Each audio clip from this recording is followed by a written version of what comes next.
Before we jump into this episode, I wanted to let you know that GYET is now on Patreon.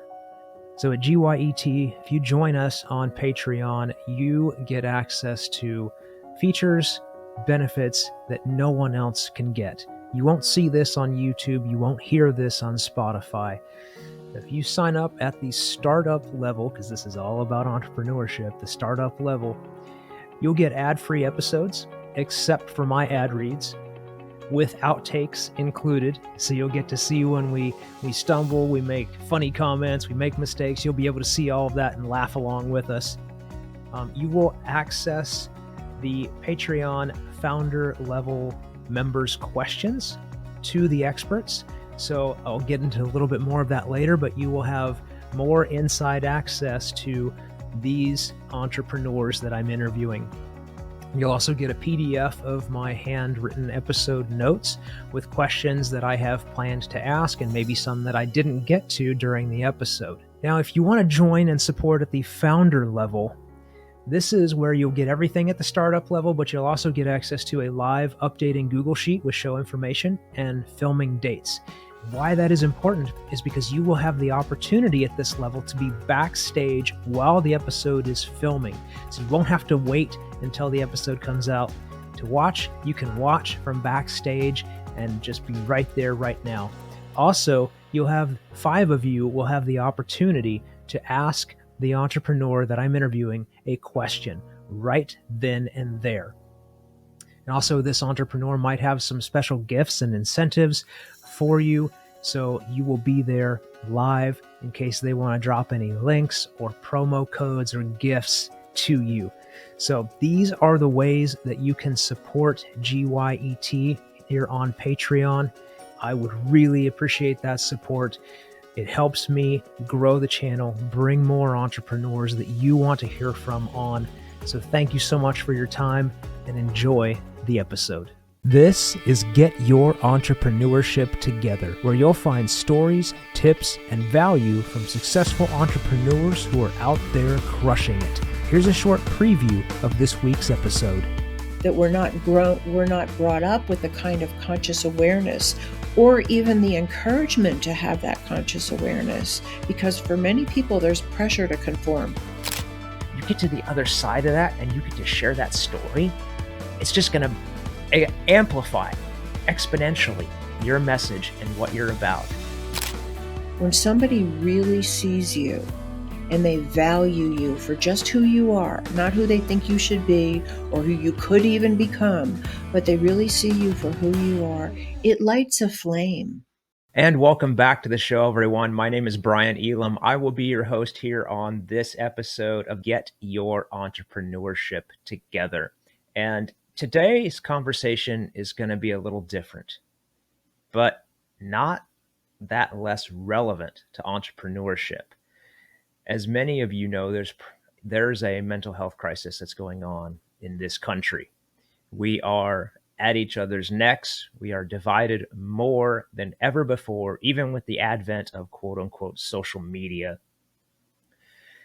Healing starts from the inside out. You can't heal others. You can't do what you want in this life until you pay attention to yourself and take care of yourself. So today's guest, Phyllis Leavitt, is here to help you and to help us all understand these little nuances that are dividing us and give us solutions to help bring us back together so you can prosper in your life and business and make the difference that you want to make. So Phyllis, thank you so much for coming on. I am excited to have you here today. Well, thank you so much for having me here with you, and I'm excited to talk with you. Absolutely. So first off, I always like to go back to the beginning, so to speak, of someone's career. You know, nobody wakes up and just says at 2 years old, I want to be a psychologist, or, I want to be a scientist. And nobody does that. So what inspired you to get into the world of psychotherapy? Well, I will say that when I was a very young teenager, I did know that I wanted to be a writer. How I knew that, I don't know. And I think some people do kind of get born with some kind of proclivity of what draws them.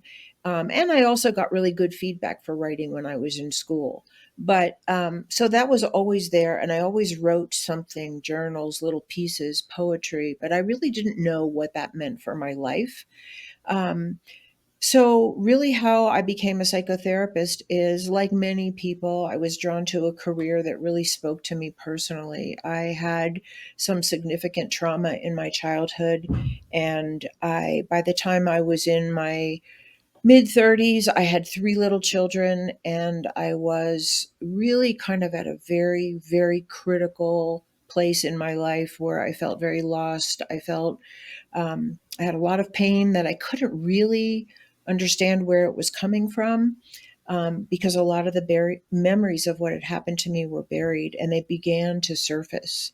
And Mm. so, long story short, I ended up going to therapy myself. And it was life changing from the very first session.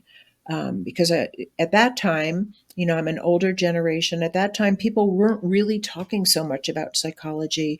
They definitely weren't talking about early childhood conditioning, the imprint of what happens to you in your family of origin or your very close community, and what that conditioning can do in terms of how you feel about yourself, the beliefs that you adopt, your models for behavior, your models for relationship, your aspirations, what you think is makes a good person, what makes a bad person, what women are supposed to be, what men are supposed to be, and very largely also in addition to that, how conflict gets resolved, if it gets resolved or addressed. And nobody talked about any of that when I was growing up. So from the first session I went to therapy, I went to the library. We didn't have Google then, and um, and I took out books on psychology, and I started reading about early childhood development, and it was like light bulbs went off in my mind. And so, long story short, out of that is I decided to become a psychotherapist. So that's how I got into the field. Excellent. Yeah, I think a lot of people go into different careers or take a different direction after experiencing something new that has a profound impact on their life. And you had mentioned being from a generation that didn't talk about mental health, didn't talk about or really maybe even know about the connection between childhood trauma and adulthood proclivities or whatever you want to say. Coming from that generation, how did you how did you break down that wall or that barrier to not talk about it, not think about it, and actually go do it? I think the drive was just so great. I had always felt like a mystery to myself. I didn't understand why. I grew up in a kind of a middle class family. I had a great education. I was good in school. I got good feedback for that. I didn't understand why I felt there was something so deeply wrong inside of me. And so I think there was just a part of me that was on a quest. Like, I've got to figure myself out. And I think that was part of the draw to writing, because I think writing became for me a path of self exploration. And Mm. that really mushroomed out later, in enormous ways later in my life. But even when I was young, I think it was a way that I connected to something that felt like it was other than whatever this shadow was that felt like it was over my life. So it was really a great motivation. And I think pain is often our motivation. What's not working, whether it's in my life, or in our country or in the world, in humanity. There's, I think, a lot of people, I'm certainly not alone, a lot of people are highly motivated to try to figure this out and come up with something that really works better. Mm.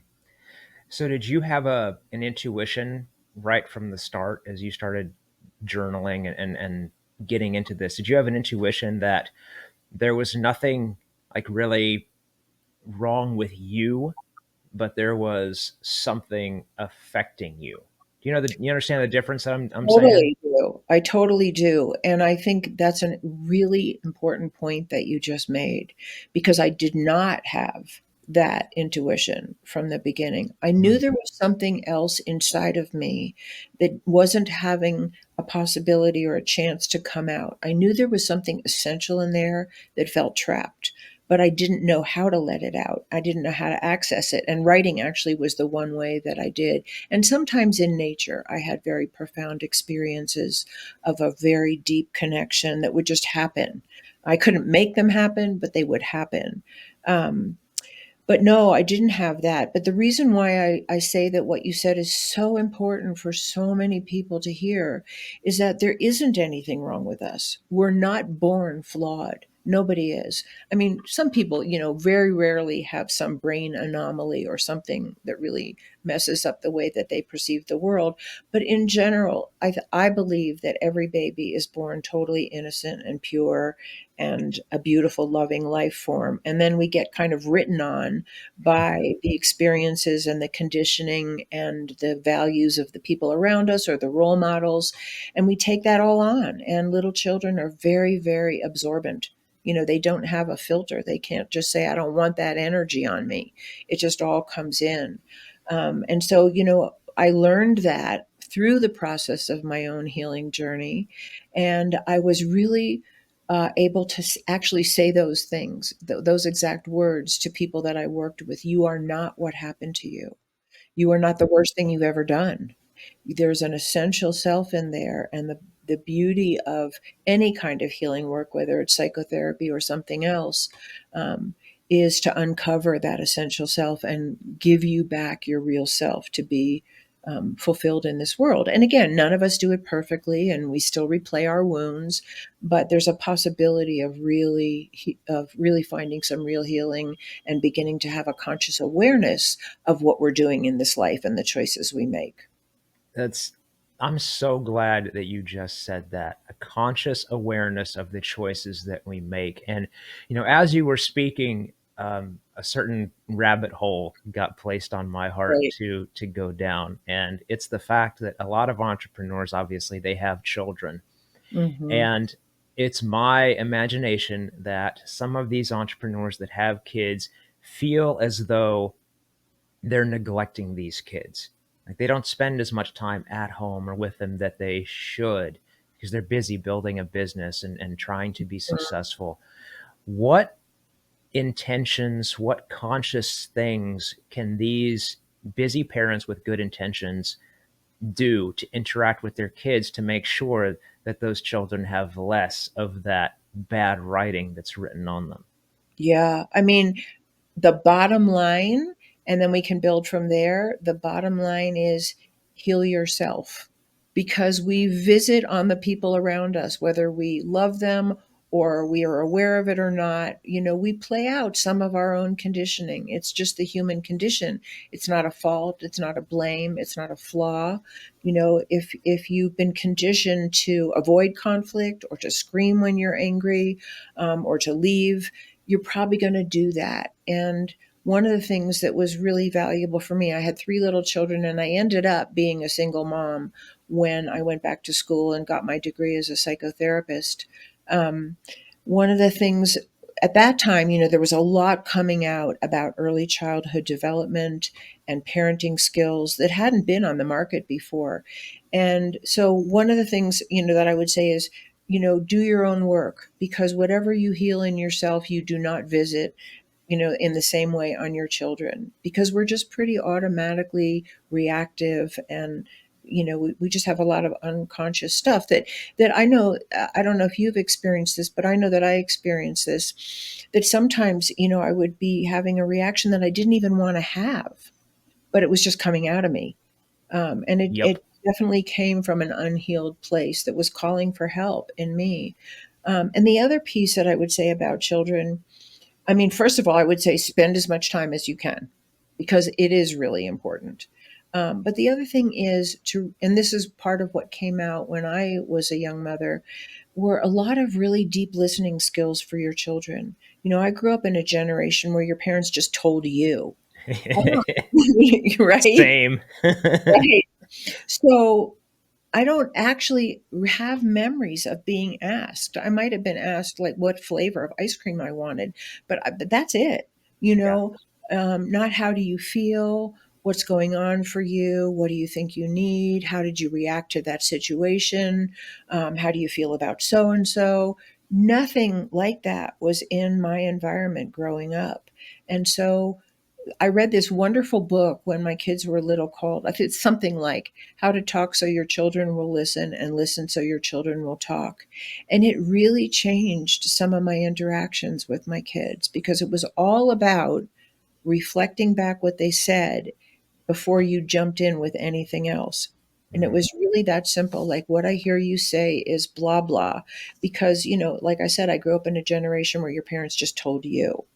And that I think was a really big thing. So because what's missing in our society today, I think one of the main reasons why we're having such an intense mental health crisis on larger and larger levels of society and globally is because we don't know how to listen, and we Mhm. don't know how to talk the way we would actually like people to talk to us, or listen the way we would like to be heard.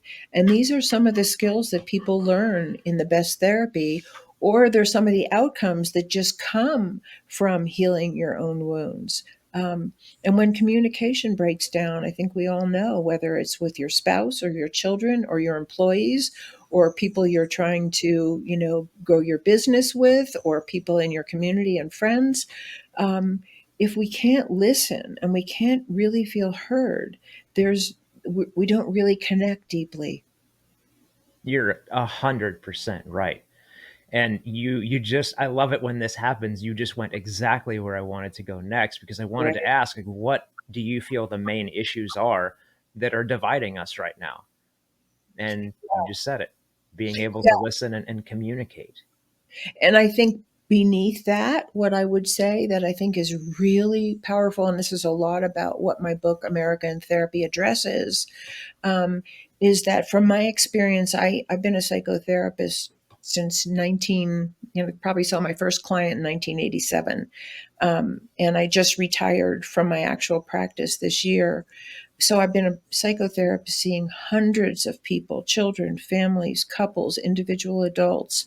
And what I would say is family dysfunction is much more widespread than we would like to imagine. Yes, I think many parents love their children, and many parents don't, and not because they're bad people, but because they're so injured themselves and haven't had a chance to heal, that they're not bonding properly, that they're not relating properly, they're not reacting well to their children. They're reacting out of their own intergenerational trauma that has not been healed. And Mhm. that's much more widespread than I think the average person would like to imagine. And having been a therapist and being heard so many stories of people that I could say they're just like you and me. They go to work, they have their kids, they drive a nice car, or they go to church, or they, go to their doctor's appointments, and they're suffering from terrible emotional neglect or abuse or sexual abuse or physical violence, or abandonment. And it's not to say that everybody has that, but I think there's much more of it than we would like to know. And so, to the extent that we're unhealed, we take those wounds out into society with us. And one of the things that I have pointed out in my book, and whenever I talk with people, because I think it's just so important to know on that societal level, as well as personally for any of us that these issues belong to, is that while there's many symptoms for unhealed abuse and neglect on a continuum from, my parents just weren't available, to they were addicts and they were never home, or they beat me, or I was in a cult, or whatever, on a continuum from mild to very, very severe. And I've heard stories that are unbelievable in their I'm severity, sure you have. unbelievable, and they're true. you know Of um, course. but there's two main outcomes besides some of the symptoms. Like, I'll just name some of the most common symptoms: depression, anxiety, obsessiveness, rigidity, no boundaries, violence, submissiveness. There's all failure to thrive. Difficulty having any kind of a meaningful or sustained relationship. There's so many outcomes for unhealed harm done to us by other human beings. One of them being, going back to something you pointed out earlier, is that there isn't a consciousness about the choices we make. We're driven by our unconscious, and often those unconscious choices are the same unhealthy ones that we were trapped in. The kind of attractions to people that they're like the people that hurt us originally. So Um, would you? I'm sorry to interrupt, oh, but would you oh, say that? Would you say that those um, that subconscious coming out and guiding us in our life and really like being the how we put ourselves out into the world? Would you say that that is something that we can pay attention to and potentially fix by coming to the understanding that we are coming from a place of reaction yes. rather than thought? Absolutely. And if you've ever had that experience where you found yourself maybe drawn to somebody who really wasn't good for you, or you found yourself unable to say no in a situation that you really wanted to be able to say no to. Oh my Um, God, right here. Me too. I mean, and that was part of why I was such a mystery to myself when I was younger, because it was all driven by my unconscious, all of it. And I should say not 100%, because there was some part of me that knew that something was wrong, and I wanted to get to the heart of that and heal it. But for the most part, I was just running on automatic pilot, and I think most of us are. And it's not our fault. It's just that we're not brought up with the kind of conscious awareness, or even the encouragement to have that conscious awareness, because for many people there's pressure to conform. There's Oh, pressure to just listen to authority and not listen to your own intuition, not listen to your own best understanding of yourself or what's really good for you. So many people are actually like not only dissuaded from listening to their own inner knowing, but sometimes even harmed for doing that. And we see yeah. that in our society. And just going back to the whole entrepreneurship vein, and that Mhm. can happen to you and your business when you are functioning and making changes on the whims of positive feedback from your customers or negative feedback from your customers. Mhm. Now, that's Mhm. not to say that you shouldn't listen to that feedback, but to make drastic swings in your business and your product development, especially if it starts to feel, like you just said, Phyllis, if it starts to feel like you're going against who you are and what you're Right. meant to be doing. Right. And I think we love those stories, don't we? Of people who have been in some kind of business and they realize it's really wrong for them. And they Yes. take the risk to let it go and do where their heart, really belongs and is taking them, what their passion is, what their real purpose in life is. And I think we Yes. love those inspiring We stories. love that. Right. That's what we want. Right. That's what we want for ourselves. So of Right. course we love that. Right. Absolutely. Right. And you can use that, guys, if you're struggling in your business in this way, you can use that as encouragement. Yeah, it might be hard at first. Obviously, nothing in life is easy. Nothing comes free or without effort, but you get to the other side of that and you get to share that story. It's Right. just going to amplify exponentially your message and what you're about. Right. It, it's so it's so welcome to other people. And you can teach that to your children. Nobody taught that to me. There were things people were supposed to do. Women were supposed to get married and have children. When I grew up, nice if you had a career, but really your husband was supposed to support you. That's the environment I grew up in. Or just become a teacher so you can fall back on teaching when your kids are older, or something like that. Um, Yeah. Today, we have much more access to sharing what you just said, telling our children you can be anything you want to be. What do you want to be?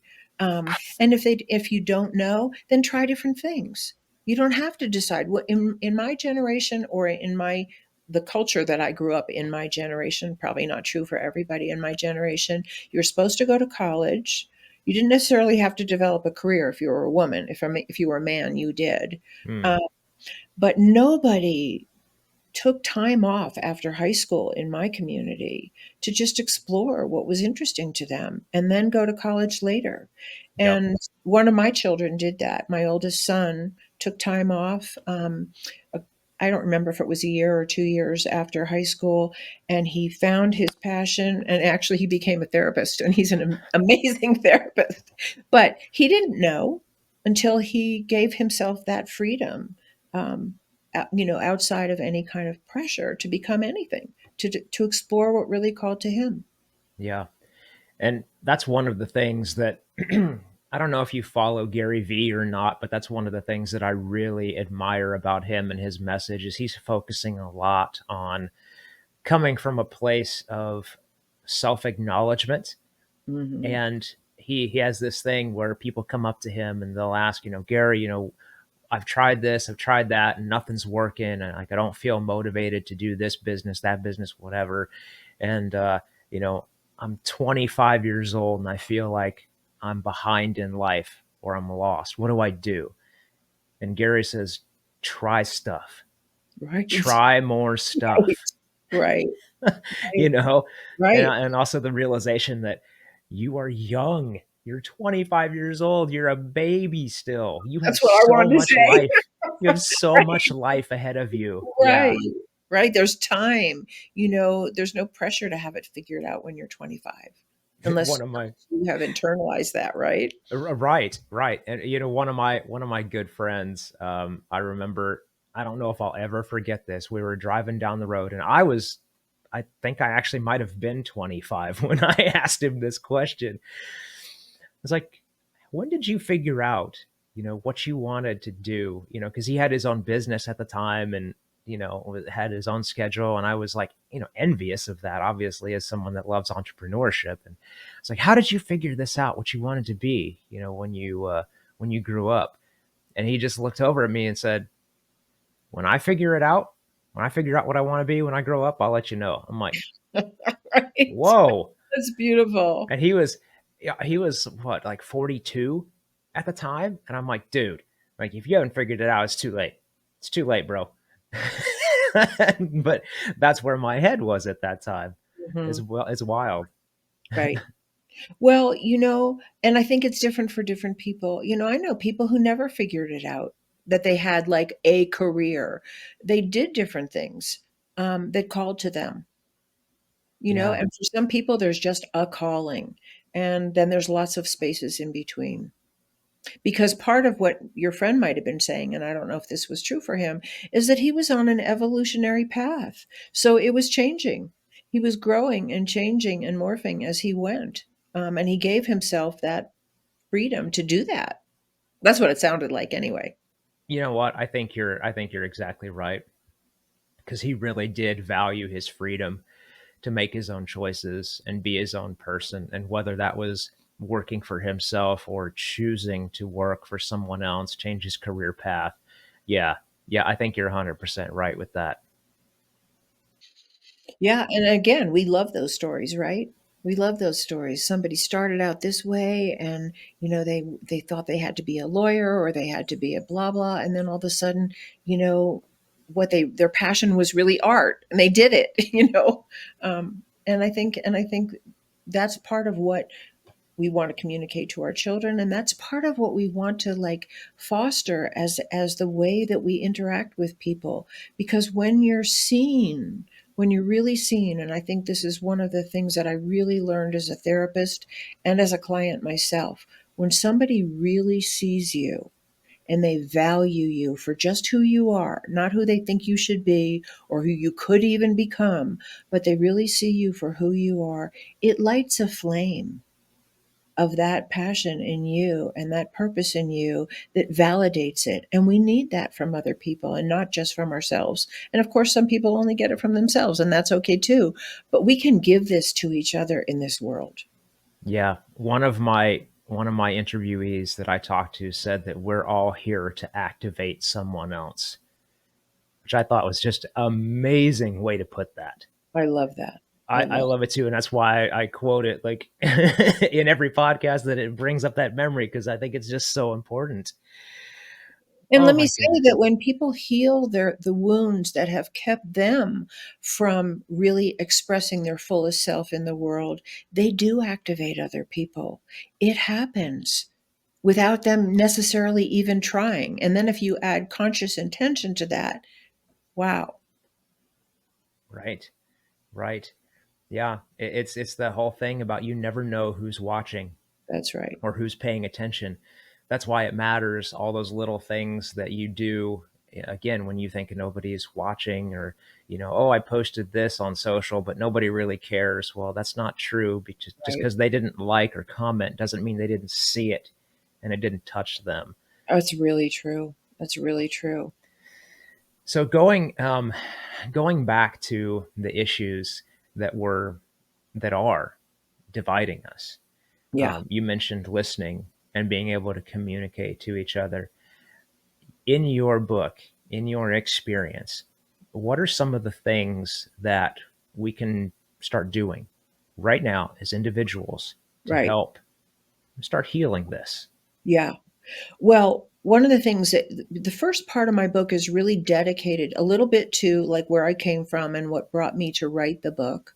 Um, but after that, I really talk about what are the effects of dysfunctional family dynamics and what's their impact on people, what's their lasting impact on people, what is it we need to heal from, in other words. If you didn't grow up in a healthy environment, whether it was in your home or in your community, you were subject to, the terrors of discrimination or poverty, um, or some kind of gender abuse. If you grew up with that, it's really important for us to know that there are understandable symptoms for that so that we don't feel like we're just flawed human beings, that we know, as you said earlier, that there's an essential self that got written on, and there's a way to take some of those layers of poor conditioning off so that we can be that person in the world. So listening is a big one. Um, and this is where I was going to go earlier, and that is that I think we actually really need psychological education as a national commitment. It's really interesting that it's not, one of the three R's. Reading, writing, and arithmetic used to be like what we needed. We Yeah. have history, we have art, we have science, we have English, we have writing, we have debating, we have all kinds of things in our schools, and psychology is not a requirement. And I don't mean that like we should force it on people. I think it should be available for young people to really learn and understand. I can't even imagine what my life would have been like different if I had had access to that information and that understanding of myself and the people around me when I was young. So I really try to give some of the basics of that in my book, and particularly what is good conditioning in a family and what is poor conditioning in a family, and then how does that affect us on the largest levels of our functioning. And so one of the things that I wanted to share here, and then talk a little bit more about some specific skills, is that the two big outcomes that I've seen over the years as a therapist for people who were harmed in some way, emotionally, mentally, physically, sexually, whatever, growing up, when they have not had a chance to be exposed to a healthier environment or get help for their own symptoms, is people tend to follow one of two paths. They tend to become either more submissive and helpless, or they tend to identify with the aggressor who hurt them and become like the aggressor. Mm. And these are two pathways that I see happening at large in our country, and I think they're happening all over the world. Many, many people have been so hurt that they don't have any fight left in them. And survival for them really depended on being submissive and listening to authority and doing what authority said. And for other people, there was like, and I don't know what determines, what outcome, but that's just what I've seen. For other people, there's no way they're going to be the underdog. They're going to be the top dog. And the behaviors that they've learned of how to cope in the world are on a continuum of abusive and dominating and hurtful to other people. And very often, what I've seen over the years with my clientele is that often people who come to therapy, more often than not, are the people who identified on the submissive side. Yes. Because people who have identified with the aggressor tend not tend not to identify with the pain that's underneath, because there's a certain reward in having that amount of power over other people, whether it's in their home or their business or in the world, And in I would say that those types of people that identify with the aggression, more of those people, I would imagine, are in the entrepreneurship space. Now, whether that comes up, whether that comes up as a trait that is just a little like off-putting, like that guy can be kind of a jerk sometimes, to things like you can't work for them, that's a completely toxic work environment and it's all because of the boss. So when you have somebody that's like that, that doesn't necessarily seek out right. therapy, how how do you reach them? How do you start chipping away at that understanding that, hey bub, there's something going on here and it's negatively affecting you and the people around you? How do you start chipping away at that so they recognize that? I think it's a really good question, and it's not an easy one to answer, because for some people, there's no entry. You just can't get in. But this is what I would say in relationship, in business, in community, with your children. The best avenue in, if someone isn't just open to like a conversation and reflecting on themselves and being open to hear their impact on other people, and some people are, and some people aren't. I think the best strategy is to become empowered yourself, so that you don't take on their negativity. You don't submit Mm, if that is, a violation of your sense of yourself. And we see this in relationships a lot. Very often it's the more, I want to say submissive, it's the more the person, that's not always the right word, but sometimes it really is. The person who's a little gentler, the last thing they wanted to be was like anybody who was abusive or mm-hmm, dominating or overpowering or never listened to anybody else and knew it all. The last thing they want to be is that. And so they bend over backwards not to be that. And sometimes, too far to their own detriment. And so a lot of people who come to therapy, what they're really looking for is a way to find their authentic voice in the world, with other people, in relationship, and to be mm, able to stand on their truth powerfully, but not dominatingly, not aggressively, not harmfully to other people. And that's just like, there's a term for that that is probably not widely known, but I think it's known in psychological circles. And the term is speaking your truth with love. So you're not attacking anyone, yep. you're holding a space for them to meet you there. And I can tell you that in my own life, when I have found ways to do that in very difficult situations, it changes them. I'm not talking to somebody who has a baseball bat over my head. I don't know what that would be like. But there's so many places where that actually does make a difference, because we have to remember, and I don't think this is widespread knowledge at all, but it is knowledge in the psychological world, that inside the perpetrator is a victim. Mm-hmm. And for many people, there is a way to reach that person. And that's one of the saddest parts about our criminal justice system, that we're not committed to helping people heal. Mm. Uh, I think it's way more than 50% of incarcerated people in America today have unhealed child abuse. Oh, And I'm it's sure. a tragedy. It's Yeah. it's it's a tragedy. It's a human tragedy. It's a national tragedy, and it's a global tragedy. It's, oh my goodness, I could talk to you about this stuff forever. This It's just so incredible. I absolutely agree. With everything that you've said, but I'll distill it down to 2 points: the education system and then the criminal justice system. I think it would be a absolute blessing to both of those institutions to have some form of psychology, psychological understanding that is employed to, number one, educate us kids so we understand Right. that, whatever is happening to us is not our fault, and help us process it. Right. My goodness, how incredible that would be. And then getting it on the backside for those we couldn't reach, to reform them and reintegrate them into society.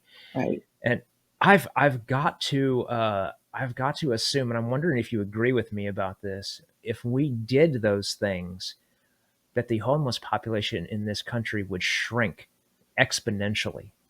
Do you agree with that?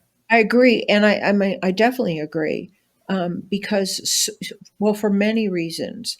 Because we have a throwaway part of our population. There's people we've just thrown away, whether they're poor or they're in a marginalized community, whether racially or gender wise or their religious orientation or whatever. There's people that we as a society have not really embraced as our equals. And if you've read anything about, what it's like to grow up that way, and I've read so many books. I like to read autobiographies, and especially, of people who've made it out, because they're usually the ones who write the books, right? Right. But Again, we there's love those stories. we love those stories, but there's also people just writing about what it's like to be Black in America today. Where discrimination is still alive and well. What's it like to grow your children up, where you're afraid they could be killed just because of the color of their skin? And that's alive and well. Is it real? Is that a real thing? It's a real thing. I, that just, as someone who would never look at a person's skin color to judge them and or think less of them, as a person that would never do that, it's just so difficult for me to imagine that that kind of negativity still exists in this country Oh to this yeah. day. It's just flabbergasting. And I'm not marginalizing anyone's experience or life. I'm just letting you know that there's good people out there that Oh, won't do absolutely. that to you, won't Right. judge you like that. Right. And the people that I believe, the people that will do that to you, have been indoctrinated to believe that certain people of other races or genders or religious orientation are actually inferior. Oh, Or sure. they've seen that kind of discriminatory behavior, violent behavior, or terribly emotionally abusive behavior. They've seen that, from the people that they've been conditioned by, and they've learned it. We learn that somewhere. Right. And our job as a society to unlearn it. And that's not to hate. I always say this, it's not about hating the haters. It's about actually embodying the kind of love and acceptance and celebration of diversity and role modeling that and talking about it, and hopefully having more and more people in positions of power and influence who role model that and speak that and are committed to healing these deep racial wounds, deep gender wounds, deep economic wounds. We could go on and on about that. They can be healed. And that's the beauty of the best psychotherapy, is that it's not about who's right and who's wrong. It's about healing ourselves and our relationships the very best we can. And if a relationship can't be healed, helping people separate in peace Mm. without going after each other. And we have a long way to go. And that's not to say, as you just said, that there are many incredible people out there doing fabulous things. There are people who volunteer in prisons. There are people who go into the inner city and teach people how to grow rooftop gardens or, make programs for their children. There are people doing amazing things, and they're not always at the top of the news cycle, which is unfortunate. Well, and you know exactly the reason why that is. Right? You can say it out loud. Yeah, it's because the way that our brains are hardwired, we respond faster, quicker, and with more enthusiasm to the negativity, the danger, the quote unquote danger, even though it's not real in many instances. Right. That's how the media likes to get our attention and keep our attention. Right. It's really true. And it sells. I mean, A I think that's part of it. It sells. big part of it.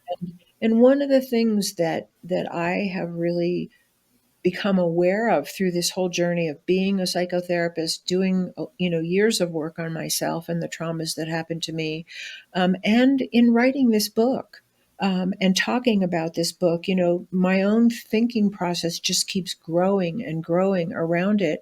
And one of the things that I really love to share with people is that just because we can do something doesn't mean we should do it. And I think we're at that place in our psychological and social and cultural and political development as a species, but we can say as Americans, because I'm an American, I can't really talk for other countries, although I know many of these issues are global. um, just because we can make bombs doesn't mean we should make them. Just because we can have AI do the job of 100 people doesn't mean we should do that. I think we have to understand that people are actually our most valuable resource. People, the quality of people, the opportunities we give people, the safety we provide for people, the nurturance we provide for people, the healing we provide for people should be our national priority. And if for no other reason, then if I help you and your family be safe, be provided for, feel like you matter, that you belong here, that you're wanted, you're much less likely to pick up an AK-47 and shoot random people in a mall. And that goes back to so many so many institutions, but for me, it just jumps right back to the entrepreneurship. Like, Mm, if you can be right, that kind of person, that kind of light, and show people that they are accepted, they are welcome, they are needed, right. all of these things, what are you going to have? You're going to have a thriving business because your employees love the business and they love working with you, and it becomes more of a family than a 9 to 5 grind. Oh, that is so important in our society today. And it's a really good example because I've had a lot of clients over the years who've come to therapy because their work environment was so toxic. Hmm. Because the people in power in their office or their building or their, whatever the hierarchical structure was that they were working in had so many unhealed wounds around how they treated other people. Um, and and it's traumatic to be stuck in a workplace like that. And so, yes, beautifully said. And I think there are many people in the entrepreneur world or in the business world today who get that, who get what you said, who get that. The way that they create the work environment and especially how they treat people can change the whole life of the business. And I've actually seen people do that as a result of therapy, that they were kind of, not really connected to their employees. They weren't really affirming of people. They had favorites. Um, they didn't really acknowledge people for their good work. And when they healed something in their own childhood pain and conditioning, it transformed the way they related to the people they worked with. It was beautiful, beautiful to see. Yeah, and you're right. Obviously, the mental health is becoming more of a conversation these days, and it's a very good thing. And I'm glad that we are here today talking about it and getting more of that messaging out. And I wanted to get your opinion on this because I've heard, like anything, I've heard positive and negative. What do you think about online therapy services for the masses? I'm not going to name a specific company or companies, but what do you think about that? Does that help anyone where you can just randomly jump from therapist to therapist if you don't feel like it, or if you don't like their vibe, or is that kind of service helping us? Well, I'm not sure what you're saying because sometimes people get online therapy, but they're working with one person. Is that not what you're referring to? Um, that is what I'm referring to, but what I'm the beyond that point is if they if that therapist says something they don't like, right? They're working with them for a week, 2 weeks, whatever it is. That therapist says something they don't like, they can just I'll go find somebody Right. else on this online service to talk to. Right. And Okay. I don't know if that's healthy or not. Well, this is what I would say. What I would start by saying, whether you're in person or online, not every therapist is for you. Just like not every doctor is for you, not every blah blah is for you, and not every therapist is a great therapist. It's just the way it is. Truth. And so I think we do have to follow our own intuition. If somebody doesn't feel like a good fit, don't stay with them, whether it's in person or online. It's not a service to yourself. If you need to feel seen, you need to feel like there's some kind of real resonance with this person and feel like you're actually in good hands and in safe hands and in knowledgeable hands, somebody with some skills. So I would say that applies to any kind of therapy. Um, that being said, someone who just jumps around from therapist to therapist is probably not ready. Mm, They're probably not ready to do the work. that's a good point. Yeah. Does that make sense? Because therapy can be very confronting, not harmful, not assaultive in as a confront, but we go deep. It's a place that needs to be safe enough and enough of a container of some kind of skill around you that you feel like you can dive into the places that you haven't been able to touch on your own to heal.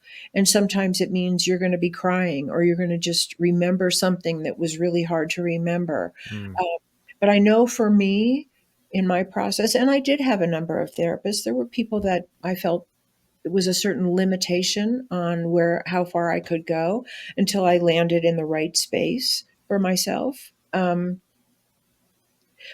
some of that was difficult, but it never felt wrong to feel some of the pain that I had buried as a child. It felt liberating. It felt like finally I'm getting to the truth of myself, and there's a possibility of really healing or some kind of emotional freedom on the other side. And I think it's important for people to know that's the goal. And if you're not getting there, then don't stay where you are. But it's really up to the client to do the work. It really is. It's a collaborative thing. You need to be in good hands, just like with a doctor can do certain things, but if you're eating terrible food that's making you ill, or that is causing an allergic reaction, the doctor can't stop that. They can tell you what would be better, would better serve you, but you have to do that. And psychotherapy is a collaborative process in a similar way. There's you're there it's you take what you learn and what you've opened up and what you've healed and what you've reprocessed in therapy, and then you work with that in your real life with real people, with yourself. So I wasn't so aware as you might be that in the online therapy world, people just maybe tend to jump around. I don't like what that one thing that person said, and so I'm going to go somewhere else. You're not going to get anywhere if you're jumping around. Yeah. But if you need to jump around because you really haven't found the right place, then find the right place and stay there. Because therapy is really a process, and sometimes it takes time. It does take time. I've had to go through my own round of therapy, and yeah, everything that you're saying just resonates as truth. And the one thing that I'll add on to that is when you do find someone that works for you and works with you, and you trust their knowledge, then truly trust that knowledge and trust the process, even if you don't understand why they may be doing a certain thing or saying a certain thing that way. You don't understand it, just trust it and understand that it's all in the process of digging it out and That's right. healing. And I would add one more thing to that, and that is not every therapist is perfect. Even a really good therapist is not perfect. We're just not perfect as human beings. And there might be a thing that a therapist says that just kind of rubs you the wrong way. Or there might be something that happened, the way they looked at you, or something that triggered something in you. In a really safe therapeutic environment, I would encourage people to say so. Mm. Because if you have the experience that you say, when you said blah blah, it really, I don't know, it just didn't feel right, or I didn't feel like that belonged to me, or whatever. If somebody says that to a therapist, and the therapist says something like, well, tell me more about that because I'd really like to understand. That is part of your healing process. Who of us had that, growing up? That can be part of the healing process. If you have a therapist that blames and shames you because, and I've heard stories like this, that blames and shames you for your reaction to them, they're not the right therapist for you. So, so I would say if something comes up, feel free to bring it up. Don't attack your therapist, but say like, I need help with that thing you said, um, because that can really be part of a healing journey to actually have somebody who you can have your voice with them, right? Yeah. Yeah, this whole thing is, it's all about, well, the human experience is all about relationships. That's right. We are relational, we are social people, social animals, however you want to say it. And so to have maybe that with a therapist that maybe you didn't really have that growing up, or with your mom, dad, aunt, uncle, grandma, whoever raised you, Right. that can be super powerful. And And jumping that's into one of that. the reasons why in this country we really need to honor peaceful demonstration. People want to have a voice. And when Mm. they don't have a voice and they peacefully try to have it, we need to listen. We really need to listen. People don't go out on marches for nothing, for the most part, Yeah. not just peaceful demonstration. Obviously, that's one piece of the puzzle. We really need to have people in power listen to each other and sit down with respect for one another even when they disagree. We're I think we're crying for that as humanity, as a country, as Americans, as parents, as children, as students in universities, as people in business. We're crying for that to be modeled for us and esteemed and respected and valued. And it's about coming back together, and it's the cure for the divisiveness. We're being, and this is one of my big points, is we're being conditioned to believe that this divisiveness and the threats of violence that are coming out of it are based in irreconcilable ideological differences, and Mm. it's simply not true. We're what's the divisiveness and the threats of violence and the actual overt violence is coming from mental ill health. Mentally healthy people, even when they disagree, even when they have strong feelings, don't verbally and physically assault each other. They don't. Right. They don't do that. And so we really need to know that this is a mental health crisis. It's not an ideological one. And you may have heard of this. There's an organization called the Braver Angels, and they're a national organization, and they bring people from opposing parties together to sit down and talk with each other in a space of safety, in a space of respect. And what they find invariably is that people have way more in common than they have different. Yep. That's 100% right. I've found that in my own life. I was just talking to my partner not too long ago about that same situation. She said that all this divisiveness that's going on in the news and everything, that's all you see. And I made the observation. It's like, you know what? Yeah, I get that. I see it all too, obviously, because I watch the news, but to see what's going on. But you step out your front door, and that's just not how it is. Like, Right. that's not real life. Yes, it does happen, obviously, otherwise there wouldn't be anything to report, but it's it's the minority, not the Mhm, majority. But mhm. they go, going back to our earlier conversation, that's why they hype it, so they Right, can keep us hooked and keep those ad dollars rolling in. right. Yeah. I did not know about that organization. Can you tell us again who they are? It's called the Braver Angels, and I actually did a podcast with somebody who works in that organization or who was very committed to it, and it was so inspiring to talk to him. And there's another organization, and there may be many. I don't remember the other names of them, but this is what's happening, behind the scenes that doesn't necessarily reach the news. That people are really trying to heal these divides. They know that we're in this boat together. If you do well, I do well. If you Amen. do poorly, my life is impacted by that. Um, it's I mean, it really, there really are many, many people working on this. And I wrote my book because I wanted to be the voice of what I've learned from psychology about this, but there are people doing this from many, many angles. And hopefully some of those people will have more and more influence. Yes. Well, the more and more that we have this conversation, Right. the understanding that people have about it and can bring it forward, bring it into their own lives, it's definitely going to have an impact. There's no way that it can't. That's right. And as humans, obviously, we want things like snap your fingers and change and like it's all fixed now. But Right. that's not how it is. That's not the process. But just know that there are good people working behind the scenes to Right. help it And along. that everybody makes a difference. There was a Everybody. beautiful story that I read somewhere about this woman who had decided she was going to go across the country, and she was just going to find, different people, obviously, that she didn't know, and just ask them to tell their story. And she was going to write a magazine article or a book about just, random stories from people all over the country. And she said she drove through 3 states before she had the nerve to actually ask somebody.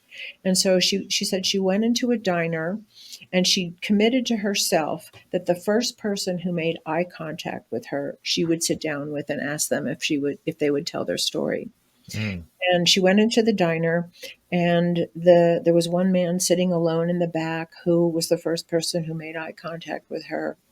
And so she walked over to him and she told him what she was doing.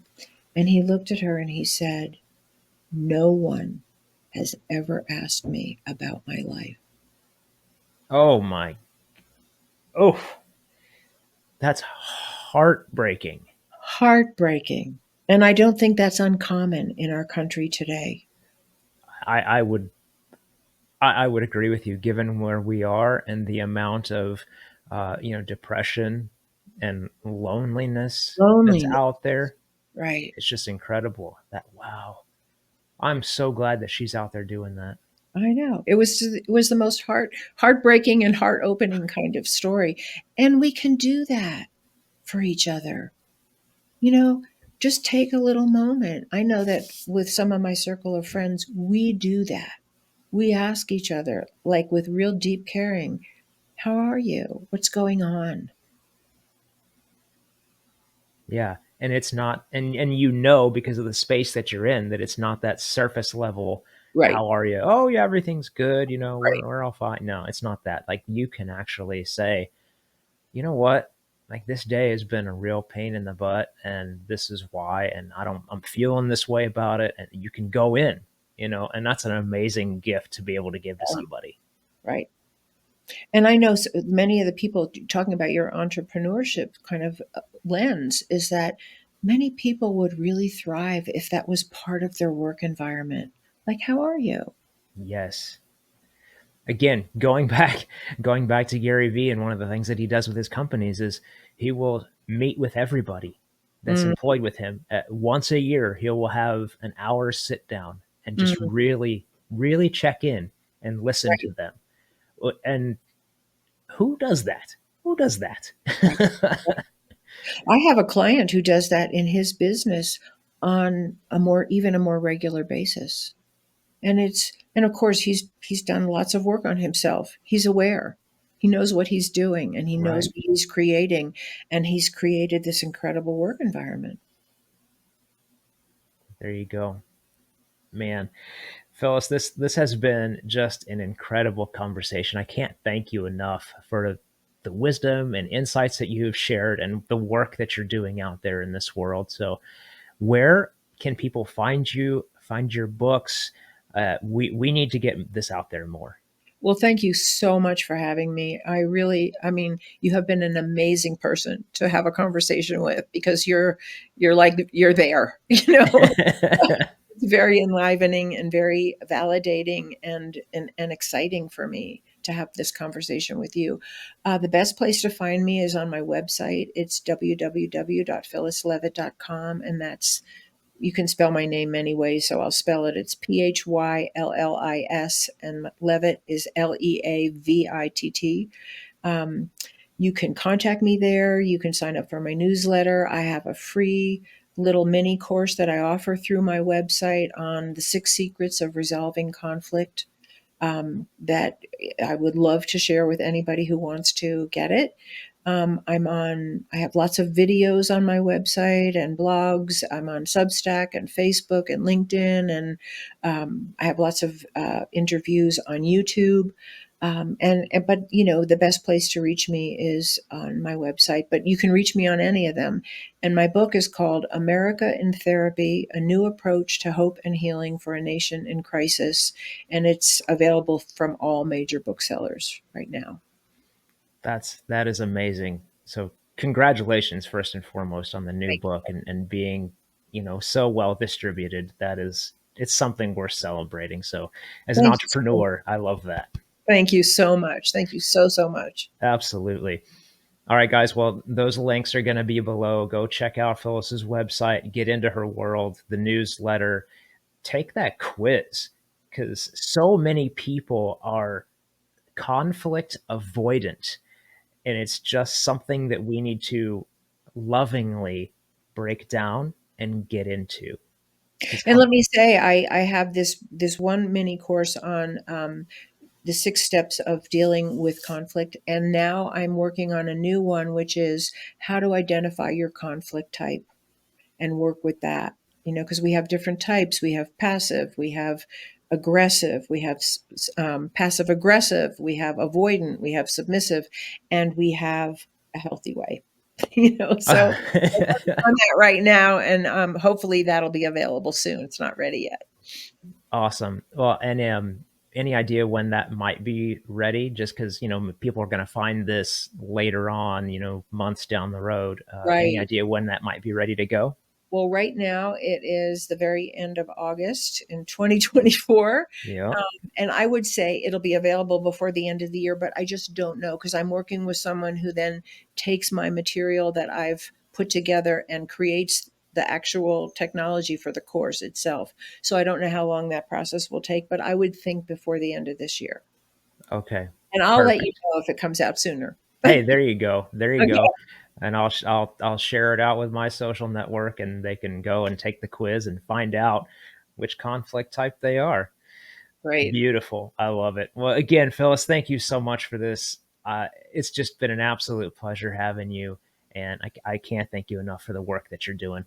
And I feel the same way. Can't thank you enough for being the amazing voice to the world of things that really help people and help us heal and come back together and work together well. Thank you. It's been my pleasure. All right, guys, you know what to do. Like this episode, share this episode out with everyone in your network, in your email list. This conversation, the work that Phyllis is doing, this needs to get out to everyone in your life that you can touch, that will click on your feed or open your email.